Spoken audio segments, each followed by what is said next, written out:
Having more storage as your home lab grows becomes a really tedious task if you don't have a plan of expanding your storage. As I've expanded my home lab into having a lot more things that I do on a daily basis, I've acquired a lot more hardware that needs to go somewhere. Storing everything from electric screwdrivers to tape to scissors to having packaging material to different projects that I'm working on, so all the hardware for it that I need easily accessible, to headlamps, to wire cutters. I need all of those super accessible, not hidden inside of drawers, and easily I can just go to a wall, grab it, and then use it. Now sure, I can go on Amazon, find some pegboard, and then put them on the wall, but there's no fun in that. And also, buying from Amazon, a lot of them are very cheap in quality, and if you see behind me, I already have these black pegboards that I got from Amazon, and when I first installed them where I was living before, they worked fine. They have an adhesive so they stick to the wall, and then you nail them in and they work fine. But if you move to a new place, you have to unstick them, and then it's really hard to put them back on a new wall. So the reusability is really a big issue, and that whole thing costed around $40 to $45. What I wanted was a full wall covered with pegboards. I wanted reusability, easy to print myself and expand with different colors that I may want, and a style of pegboard that's very common and people have already made a lot of accessories for. Now, if you've ever looked into pegboards, there's one that stands out. It's from IKEA called IKEA Skådis. Now on Amazon, you won't find them because that's officially branded by IKEA. And the only thing that's really specific about it is the design of the holes and the arrangement of it. Now on the ones I bought from Amazon, you'll see them, they go in a plus sign where everything goes from top to bottom and left to right, and they're all in a plus shape. But the IKEA ones go diagonally. They go in a cross shape. Now, I don't know what the differences would be other than there's a lot of accessories for the IKEA pattern that people have designed for so many different tools that already exist out there, and you can just print them, mount them, and it's ready to go. So I found this design on Printables that someone designed. It fits the size of my print bed. I can print it with any color, and I can print as many as I want. And that's where my journey began. I removed the TV that I had on this wall, and I went full into printing pegboards and increasing my storage rather than having a TV that I only use when I work out. I started the print with just printing one of them. Instead of printing one at a time, printing it flat on the bed, I printed it upright. So my idea was I'll print the first one, see if anything fails, see if my print settings are good, and the pegboard won't fall over or tip over during a very long print. It usually takes about like 5 hours to print one of these. Then I could add a lot more pegboards parallel to each other and do a large print. So if on my pegboard you see one black colored pegboard in the middle of all the other white ones, the only reason for that is when I wanted to test it, I quickly started to print with the filament that was already in my printer, and that was the black PETG. It printed with it and it came out really good, and I did not want to just toss it because it's a different color.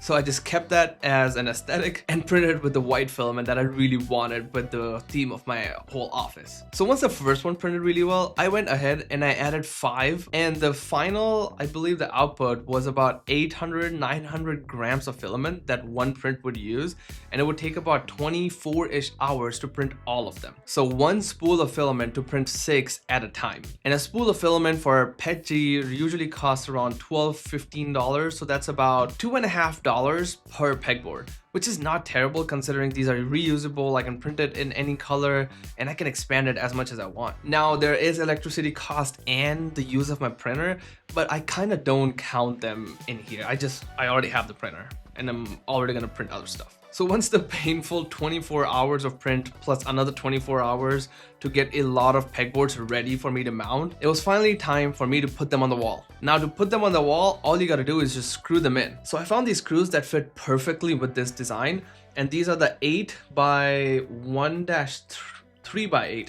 I'll put it on the screen. I don't know how to say this, but those Phillips head screws that screw in perfectly if you're going through a drywall or there's a stud behind and it goes straight through the wood. And I've been using those screws in these for about over a month and a half, and I've been mounting stuff and they have stuck really well. Now a mistake I made is as soon as they printed, I was ready to mount them. I wanted to get it over with, so I moved the desks and I started mounting them. So I put the first pegboard, I screwed it in, took the second one, screwed it in, and then as I started to mount one accessory that I already had printed, I realized I made a really rookie mistake with pegboards. You cannot mount the pegboard directly flush with the wall. there needs to be a little gap from the wall to the pegboard. It goes through the mounting holes, attaches right at the back and latches. So there needs to be a gap between the wall and the pegboard. So then I realized that I needed spacers. And printing spacers for this wasn't a huge deal. I found these spacers that were cylindrical in shape, and then they were the right amount of size. I did have to scale them up a little bit for the screws that I was using, and I'll link all of this down below. And once I printed all of these spacers, all that was remaining to do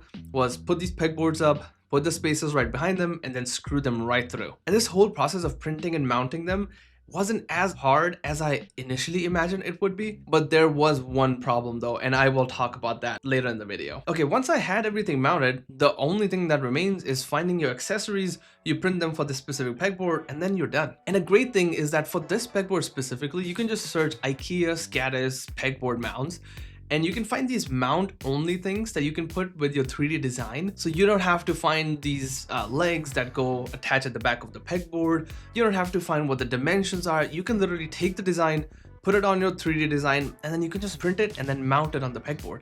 It's super simple. So let's take this one for example. I have this Hoto handheld vacuum cleaner, and it was super simple for me to find this design that someone made where you can arrange all of the parts from this vacuum in this little box, and it works really well.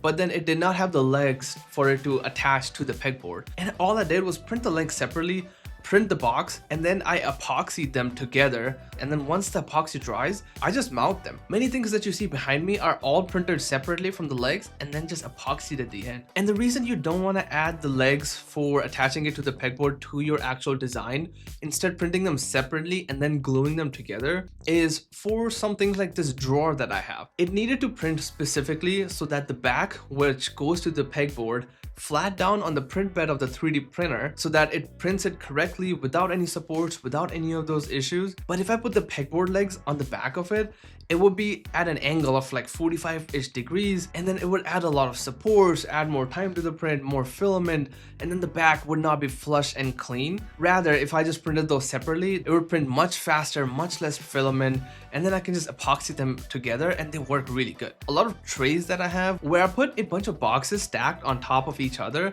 you actually just print them flat on the print bed. They come out, you just attach them with the holes that it has, and it works. So the modularity, the options that you have with these pegboards is actually pretty ridiculously good, but there is one issue with it. When you print these pegboards, it has these four corners where the screws go. Now, when you put two pegboards together, there is this space in the middle of them that at the ends of them, they have screw holes so you can put them in the wall. But for that to exist, there's this extra white space that when you put two pegboards together, if you want to mount something across two pegboards, they don't have the exact dimension spacing between them, so you really cannot mount them across two different pegboards. Instead, you have to mount something on one pegboard itself, and that's as far as all of the downsides that I have found with this design. Now, I'm sure someone can find a design that is more modular than this and easier to print, but for my use case, this was the best design I could find. Now, I could mod it so that I don't have the white spaces, so you can have something mounted across two pegboards, but the main issue that I thought would happen is the screws may be a little close to the actual mounting holes of the pegboard, and over time that may cause some structural issues, and I did not want that. But as I've printed and mounted all of these, it has really solved my problem for storage, and I haven't even covered all of my wall. I still have all of this remaining where I can add more boards as time goes. I hope this helped you find any design or any specific resource that you may have been looking for expanding your own home lab storage, because it certainly took me a second to figure out what I needed to print without wasting a lot of filament in the beginning. And until next time, thank you for watching. Peace.